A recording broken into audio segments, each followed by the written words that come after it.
we went through a time where home theater, and mainly we're talking the United States, right? I mean, sure, it exists in other places, but not like it does in the United States, where we have larger homes. We have the space. But yeah, they still exist, and they're very vibrant. I mean, gosh, home theaters especially go all out. I mean, again, you're not talking about the pro or the hobbyist. You're talking about the guy that's got lots of bucks. I'm generalizing here, but he may not even appreciate the audio. The fact that he's got the best. He wants the best, and maybe he just wants to show off the fact that he's got the best, but doesn't have the ears, the experience, appreciation, the knowledge. Welcome to Bobby Owsinski's Inner Circle. I'm Bobby Owsinski, and this is a show all about music, music production, and the music business. My guest today is acoustic consultant Norman Varney of AV RoomService. Norman has designed over 500 critical listening rooms around the world, starting back when he owned an audio retail store. After that, he became director of custom installation and home theater divisions at Music Interface Technologies. There he designed an innovative and elaborate electrical system for the scoring stage of Lucasfilm's Skywalker Ranch. Norman then became a senior engineer with the Acoustic Systems Business at Owens Corning Science and Technology Center. There he spent a considerable amount of time testing in anechoic chambers, reverberation chambers, and acoustic labs in general. During the interview, we spoke about some common acoustic myths, acoustic listening tests at Owens Corning, how extravagant home theaters can get, the difficulty in designing an immersive playback room, the built-in resonant point in American home construction, and much more. I spoke with Norman from his home in Johnstown, Ohio. I saw that you were going to do a webinar about the myths of acoustics, and this is going to post afterwards. This is probably going to post in January, so you won't be giving out anything here. If I ask you about some of the myths that you'd like to bust about acoustics. Okay. Yeah, I know this one that's coming up says that. That's not really what it's about. I'm sure we'll cover that, but that's not what I planned out. Okay. It's really, but there are so many myths out there that I'm confronted with as an acoustical engineer every day. And it seems like, I've been at it for decades, and these myths don't go away. And it's really frustrating.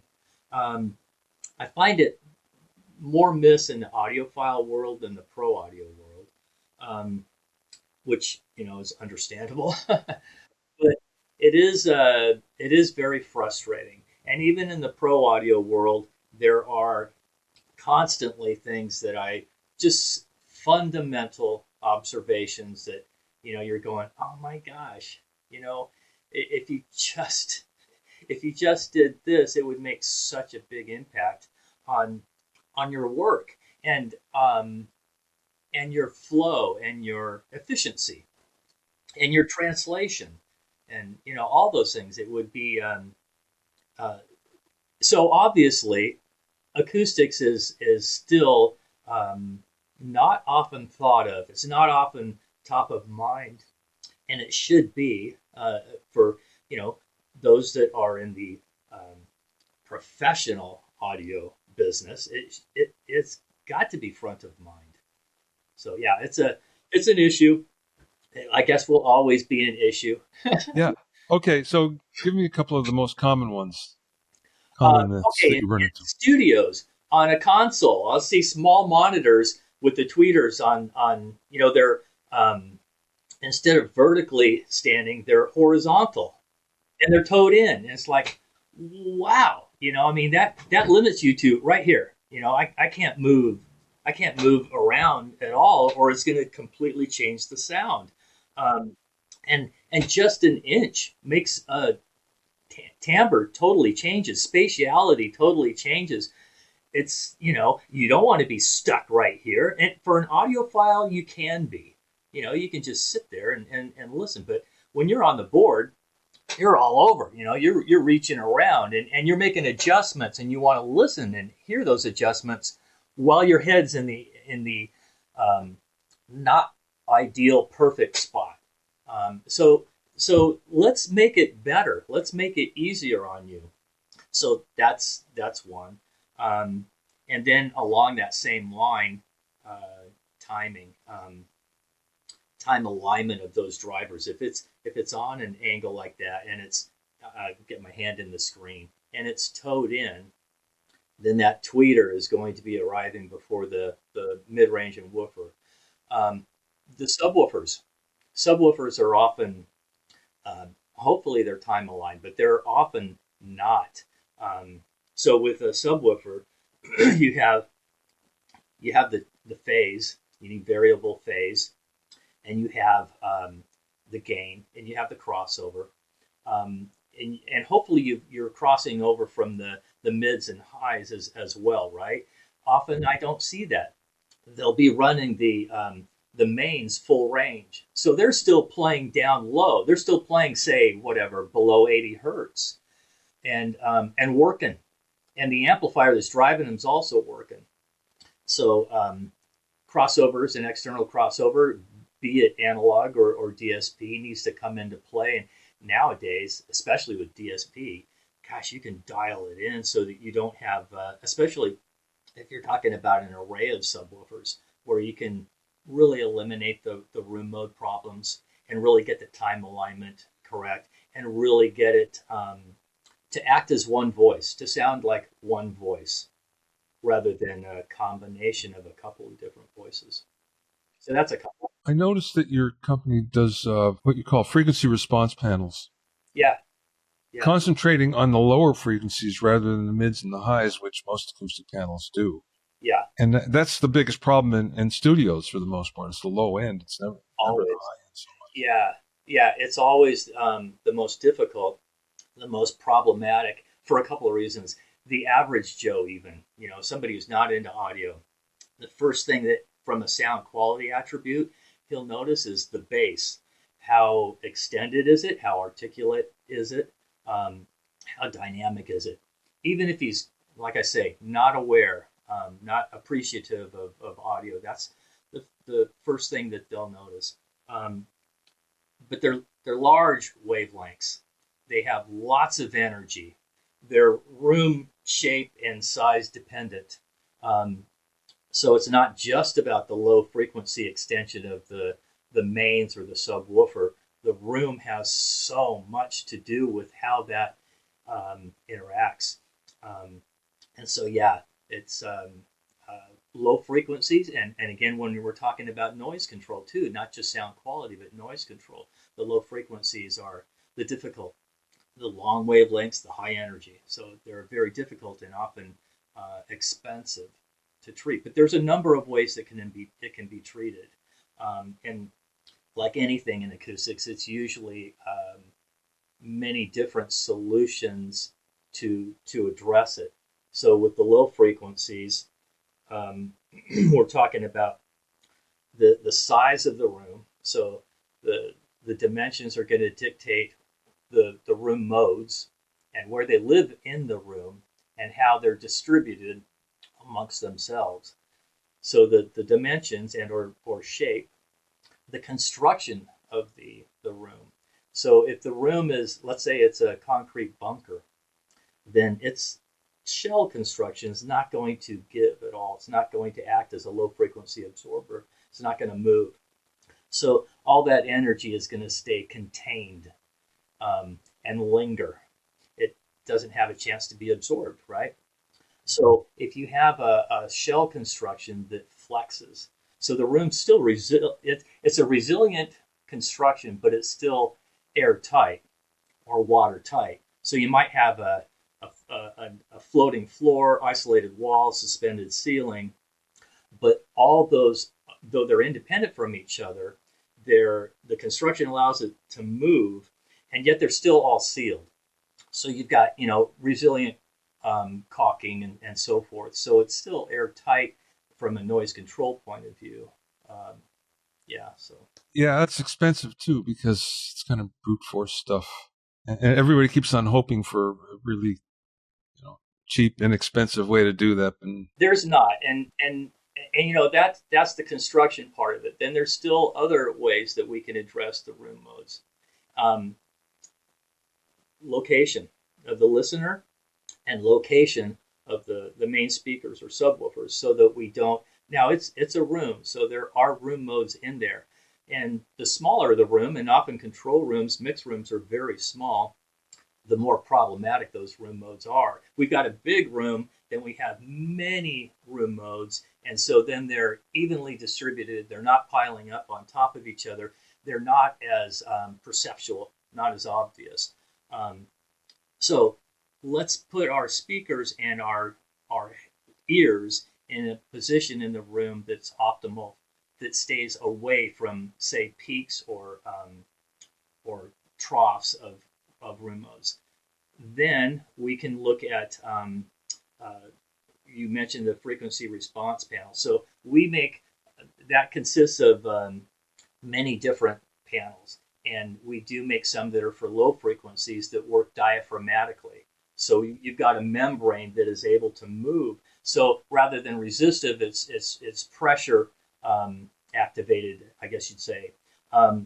So they need to be in the right location. Any acoustic treatment, though, the right type, in the right location, in the right quantity. Every room's different. Every room's unique. So there's going to be a prescription, a formula that's ideal for your particular room to get it so that it is neutral, so that it translates well. And then lastly, then you've got DSP or other kind of equalization. And with DSP, it's nice in that you've got, you can play with variable phase, and you've got you can change the cue. All of that is a dream that we didn't have way back. That was not available to us. Now it's available to us. It's easy to implement and it's inexpensive. Well, I go back, and I'm sure you do, go back to the days of the white EQs that you were using for room tuning. Oh yeah, manual, the analog ones, and that was yeah, and they were problematic. Deal. They introduced their own problems as well. So, like anything, I mean, it's a room, so it's always a compromise. But what we can do is optimize it. We can make it the best that it can be, and we can understand what the compromises are. And that's my job as an acoustician is to explain to my clients, okay, here's the problems and here's the solutions and how we can address them. Here's the pros and cons of each of those. And you're always going to have constraints. It's going to be budgetary or maybe real estate. When you're talking low frequency, you're talking about a lot of real estate often to correct the problem. It might be time constraints. It might be physical weight constraints. Many possibilities, and so those decisions have to be made, and I can't make them for the client. All I can do is explain to him, here's the pros and cons of each of them, and so that they can make an informed decision. You've been in the audiophile world for a long time, and I know you've been constructing home theaters for a while. Well, let's talk about that world for a second. It doesn't seem to be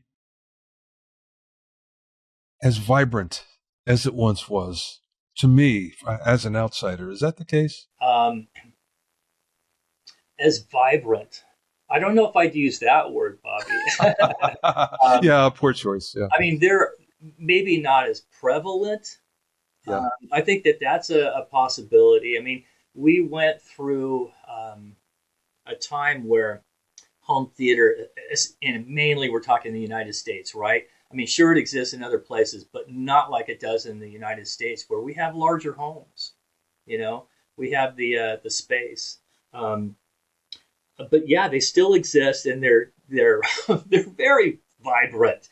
I mean, gosh, home theaters especially go all out. I mean, again, you're not talking about the pro or the hobbyist. You're talking about the guy that's got lots of bucks, and I'm generalizing here, but he may not even appreciate the audio. The fact that he's got the best. He wants the best, and maybe he just wants to show off the fact that he's got the best, but doesn't have the ears, the experience, the appreciation, the knowledge that that yeah, he's got great gear and it's calibrated really precisely. He doesn't. I mean, he goes yes, and I totally believe this, that the average Joe appreciates that. I know that for a fact.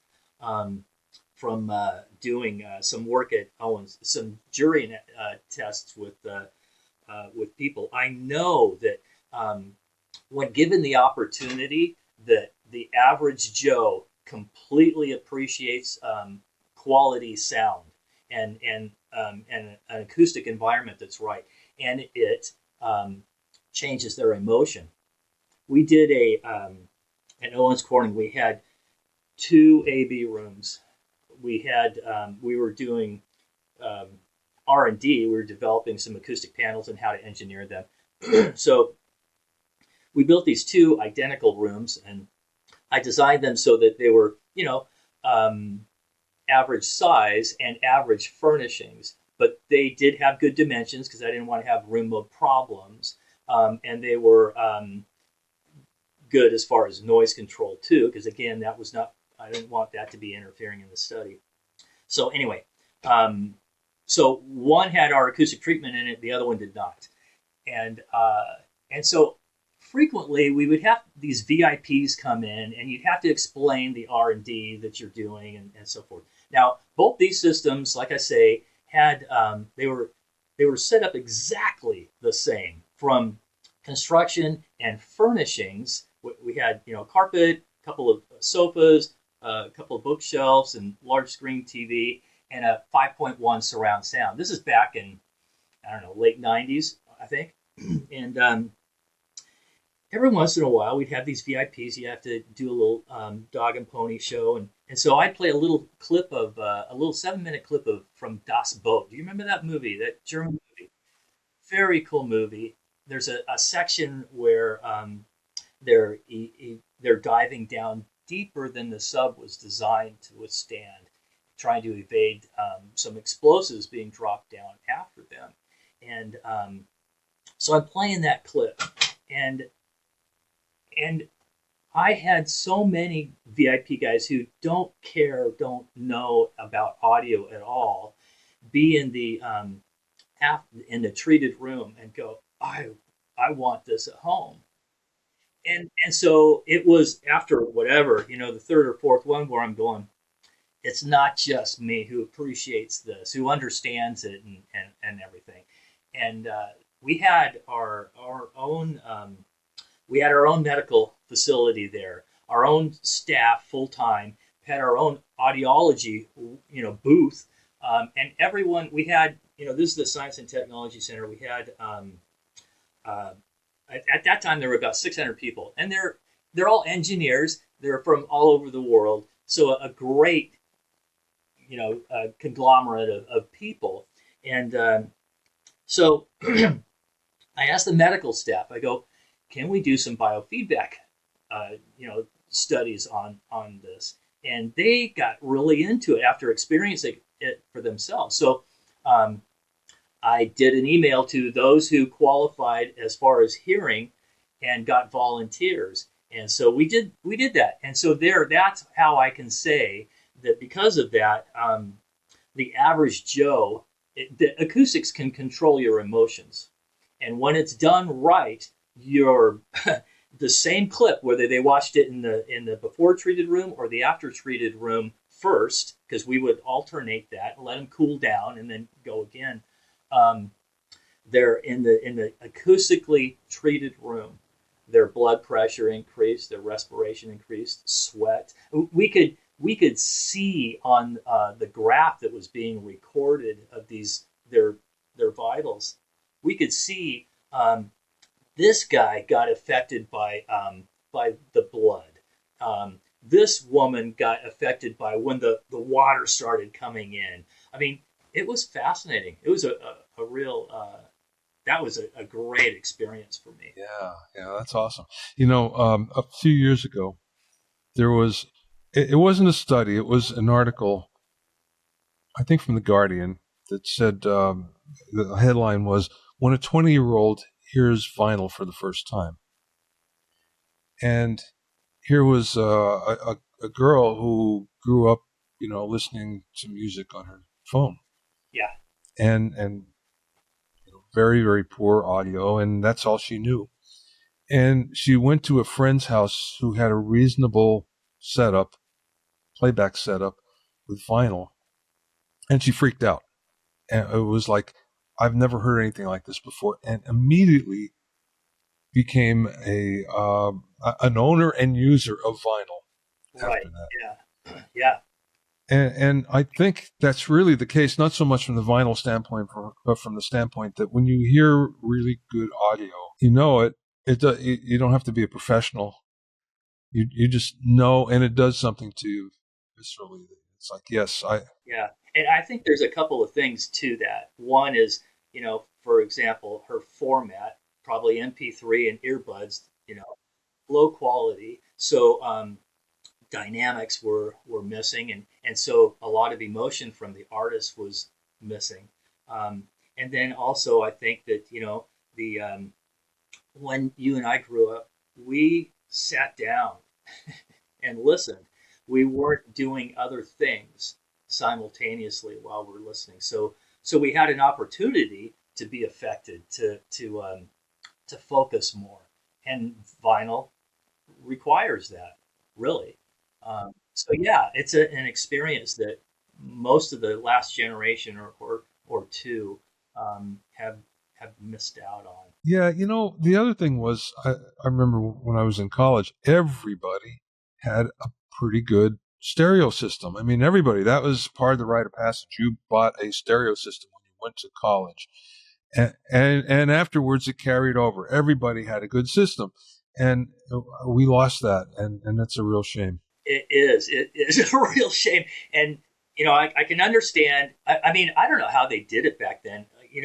Um, that would be a lot of noise, right? Because those dorms were not, Yeah, right. they were not isolated well. Yeah. And yet it was allowed. And now that you wouldn't be able to do that without, getting in trouble. So that's a problem, because that exposure leads you, right? I mean, Yes. when everyone's reference is at different levels, and if you've never experienced this, you don't know it exists, you don't understand it, and so yeah, I think that's one of our challenges as with the younger generation. Well, that brings me to something else then. You talked about the study that you did with the 5.1 system, and now here we are in immersive world. And I'm curious if you're building immersive Atmos ready rooms, or is it still 5.1, or what does the client care? Okay, well, personally, or the Both, both. okay, all right. Well, I really enjoy an immersive experience, and the dedicated space that I have here it's a dedicated space. It's a room inside of a room, and it's a what I call a 5.2 studio. So I don't have everything else, though I've designed it and experienced it and calibrated it and so forth for others. Okay, so here's my thoughts. Totally depends on the engineer. I mean, even more so, you know, depends on the material, whether it's believable or not, or just it can be silly. When it's good, it's a great experience. My other thought about it is this: if you've so more channels mean more opportunity for distortion, for errors, for things to go wrong.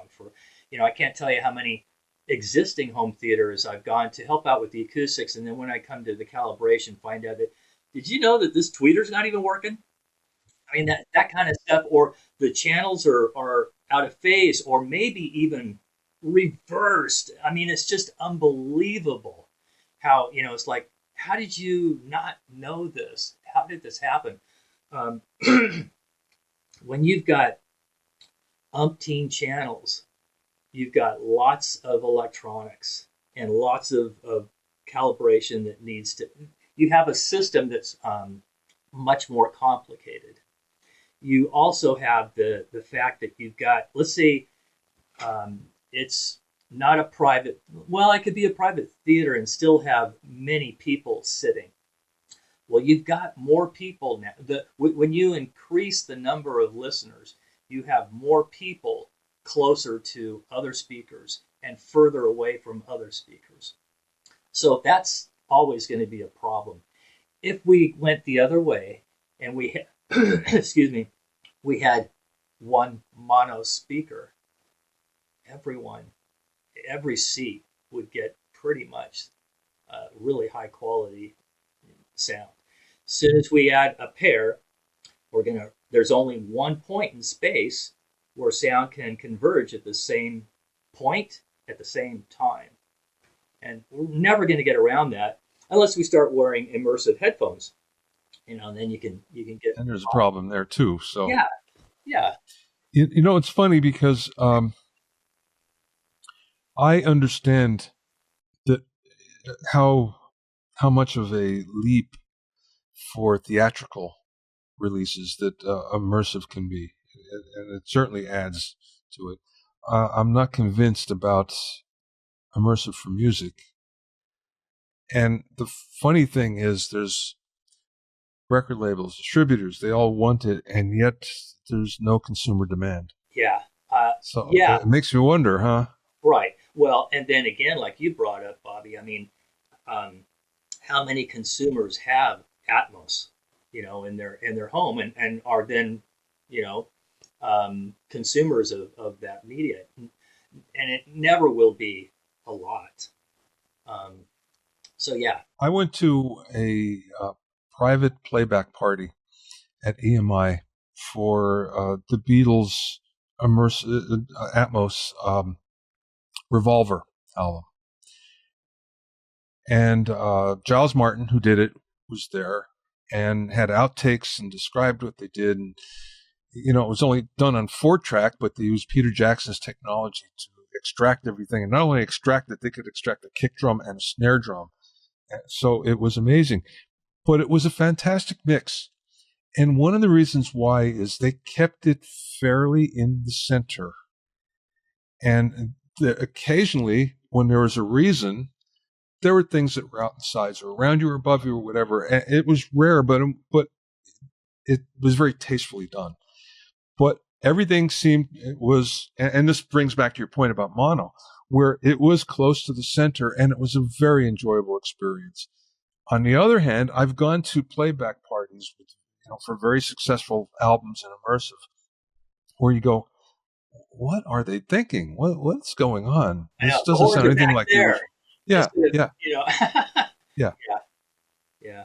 So, it just goes to show you that how much the engineer and experience and everything has to do with the playback experience. It does. That's why I was saying, it depends on what's being done and who's doing it too. But I mean, for movies, it can be fantastic, very, involving. But for music, sometimes it can just be a distraction and silly. But a good example of the Beatles, and because I grew up with them, and so when it sounds different, a lot of the things that I think the stuff that Giles has done has been really fascinating, even if it's not, this is what I grew up with. It's like, I'm hearing that differently. Everything is arranged differently. Okay, I understand that. And he did, I think, a very good job. But the Beatles' love in surround sound is a trip. It's very cool. It's meant to be that way, though, So it's acceptable, I think. Too bad that closed down. Oh, did it? Yeah. Well, because the hotel closed. Oh. Yeah, they're going to rebuild something else there, so the show had to go to, unfortunately. That was great. Yeah, that was pretty good. That was pretty good. I was looking somewhere, doing some research on you, and I saw that you, at one point in time, attended a Dick Grove workshop. Oh, yeah. And yeah. I have a high respect for anyone who's gone to Dick Grove, because it was an outstanding program. I never went, and I wish I would have. but it seems like everyone I know who's ever gone there has benefited greatly from that. I went for probably a couple of years. I lived down in Southern California in Palos Verdes, and so Studio City was, I don't know, an hour drive or something like that. So anyway, as soon as I got a driver's license, that was something I did, and it was a great experience. I was there primarily studying drums, and so I got to have these were group lessons with people like John Guerin, Louis Bellson, um, Ralph Humphreys. I mean, on and on. It was a wonderful experience. Yeah, I wish there was something that was similar to that today. There should be, there really should. Yeah. Yeah, I mean, there are things that are kind of close, but nothing exactly like that because of the talent that Dick could get. I think, Hmm. like you Yeah. say, Ralph Humphreys and Yeah. Louis Bellson. It's just, Yeah. Yeah. you know. Yeah. Okay, so I'm curious about some of the products and that you guys make, and one is vibration protectors. Oh yeah. Gosh, Bobby, I should have one in front of me. Gosh darn it. It's all right. Well, we can put one up, so it's not a big not a big idea, a big deal. Um, Tell me how those came about, and there are other isolation products available. Why are they better? Yeah. Okay. Oh, thanks for bringing this up. It goes totally along with your first question about myths. Not that they're okay. In the pro world, this doesn't really exist, but in the audiophile world, this totally exists. This myth of coupling, um, using spikes and coupling versus decoupling. It's so aggravating. It is the exact opposite of what you want to do, and yet it is done almost all the time.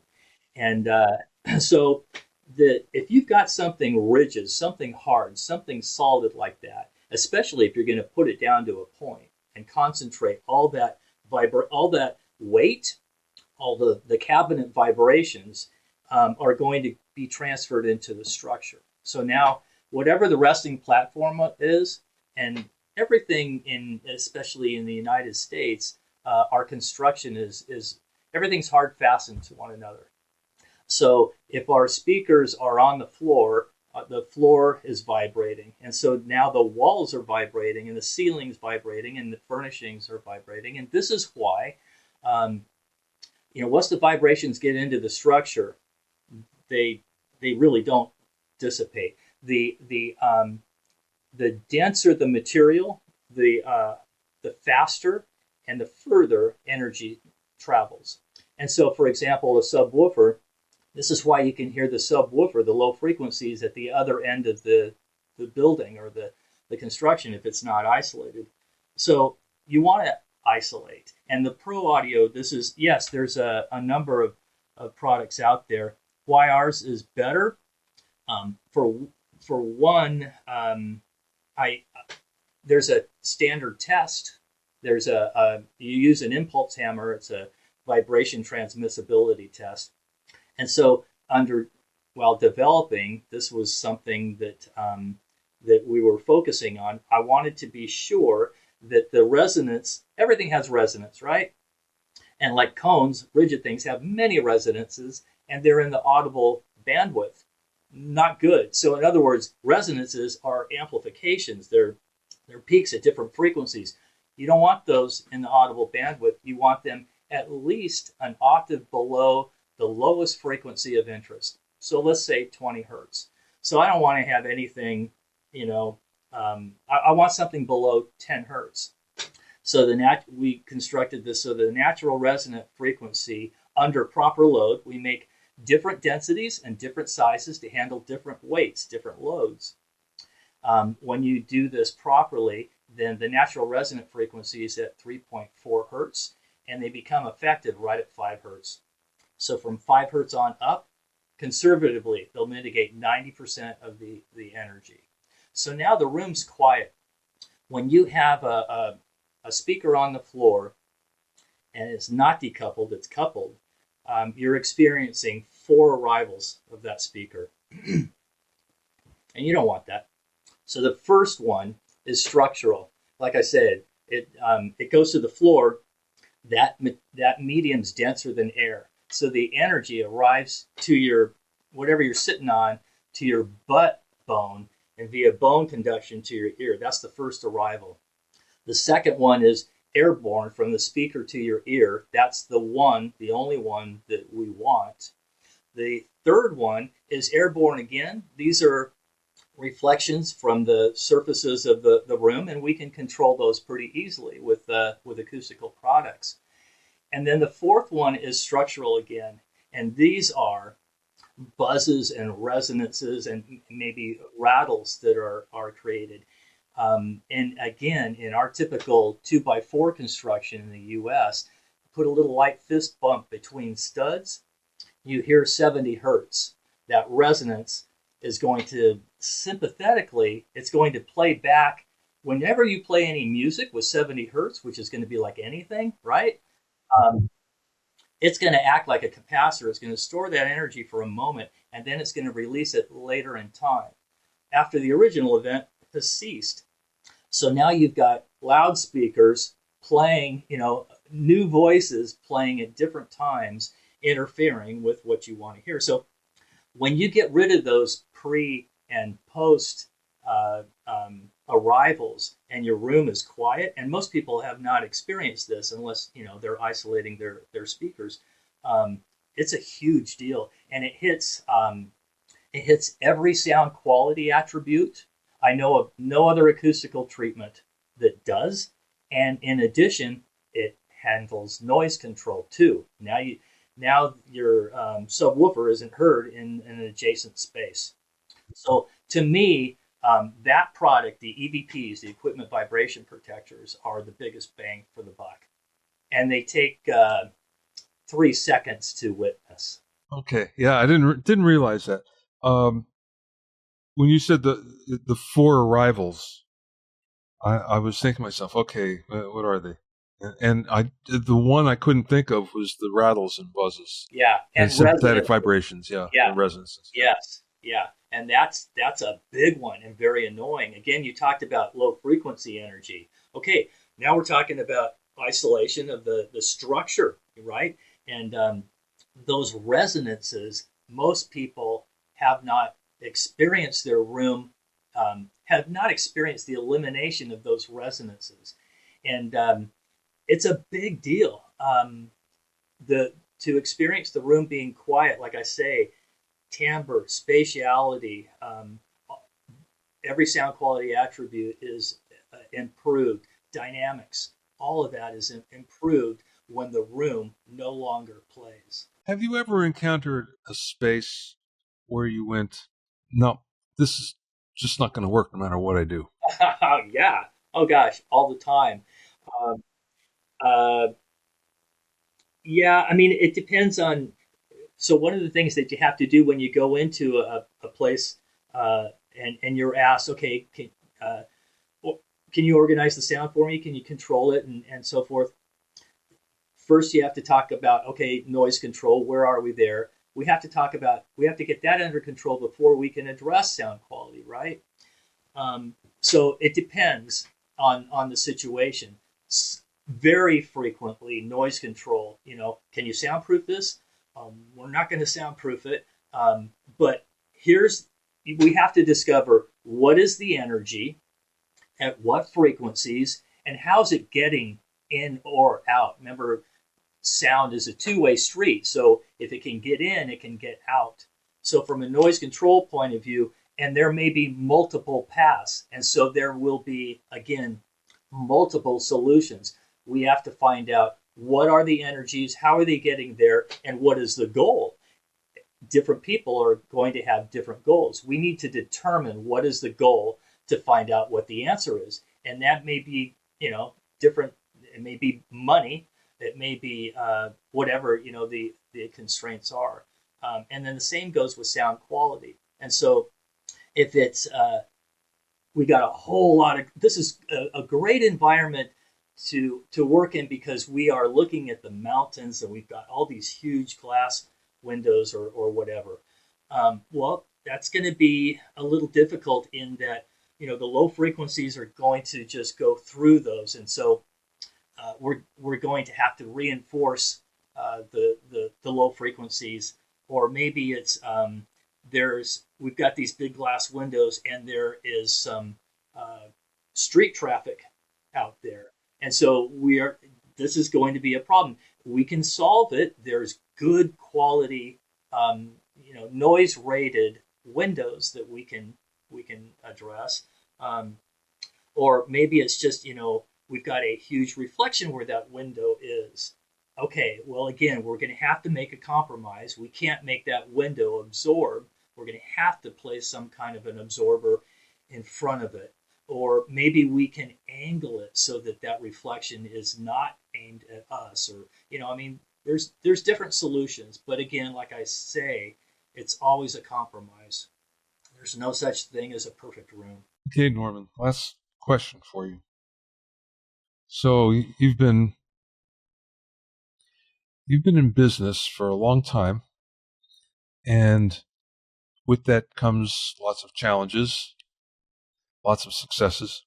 I'm curious, what was the best piece of advice that maybe somebody imparted to you, or maybe you learned along the way?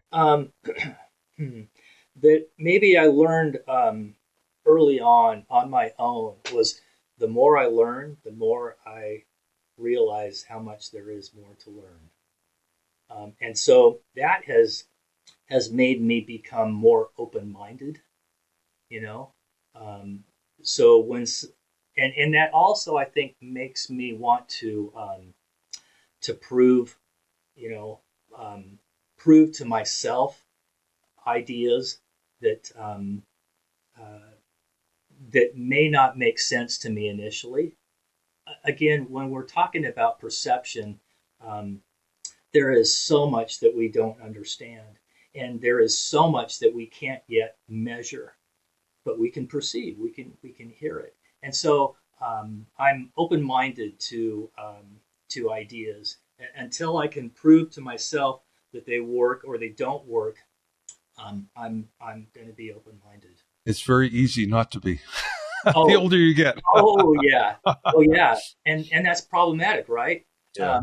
The other thing I'll just throw in there is when I was at Owens Corning, working with the Acoustic Systems Business, we had there was a group of, I think, 12 of us, and we would often what you call now huddle rooms, and we'd have a big whiteboard, and we would just brainstorm. Oh, I miss that. That is the coolest thing. No, there are no bad ideas. Somebody could say something super silly. It's like, no way. But it then would make somebody else think of this. And I love that. I miss that. And so that working with different people is so important. And again, being open-minded. Very cool. That's a good place to stop, I think. All right. Very cool. We should do this again. We should do part 2 because there's a lot I want to talk to you about still. Yeah. Oh gosh, we could do it all the time. Yeah.